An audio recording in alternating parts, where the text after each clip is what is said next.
ndimbalu xalifa ba Serigne Babacar Sy Mansour xalif général de Tidiane ñaan yàlla na yàlla guddal fanam lool ak njabootu Cheikh Sidil Hadji Malick gépp Serigne Pape Malick Sy ibnu Seydi Aboubacar Sy porte-parole kër boobule Serigne Maodo Sy ibnu Cheikh Alhaji Abdoul Aziz Dabakh Serigne Babacar Sy Abdoul Aziz seen ndigal waa Ahibaay Al Amin ci yëmbal benn barak ba xadaratul juma ban doon woote ak seetina le 11 octobre lay doon incha allahu taala ci njiitalu Oustaz Omar Ndoye Al Amin di ci woo mbooleem kuy njabootu tarixa bi ci teewaayu Serigne Cheikh Tidiane Sy Al Amin Serigne Cheikh mu tëdd moomale soxna Assou Sy bintu Serigne Abdoul Aziz Al Amin soxna Asi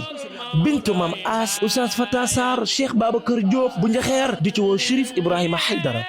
Cheikh Pape Samba Diop mu tëdd moomule muqaddamu Serigne Abdoul Aziz Al Amin bu tëdd boobule di ci woo mboolem muqaddamu tarixa bi di ci woo mboolem autorité yu dëkkee gox boobule monsieur Daouda Ndiaye maire de Yeumbeul Nord monsieur Bara Gaye maire de Yeumbeul Sud monsieur Racine Talla maire de Wakhinane Nimzatt directeur RTS bu mag boobule monsieur Samba Ndiaye député bu mag boobule Alhaji Mbaye Dieye directeur seen fournisseur général monsieur Medoumen Diop soppe Sidina Mohamed bu tëdd boobule responsable APR monsieur Massata Ndiaye mu tëdd moomule ñu ngi ko ci woo ci bis boobule Alhaji Babacar Diallo soppe Mohamed bu tëdd boobule di ci woo mbooleem kuy autorité yi dëkkee gox boobule mboo ci mbooleem njabootu tarixa bi incha allahu taala bis boobule ànd koog waa abna o xadratu tijaniya le 11 octobre lay doon fii ci yëmbal benn barak xadratul jumaa mbokk ñu ngi ñaan mboolem kuy ñëw mu sol lu weex tàll ñu taaral jotaay ba jàkkaarloog bàkk yàlla julli ci Seydina Muhammad alayhi salaatu wasalaam bisu ñëpp la ñu ngi ci woo mboolem kuy soppe Seydina Muhammad bis baa ngoog xadratul jumaa lay doon le 11 octobre ci yëmbal benn barak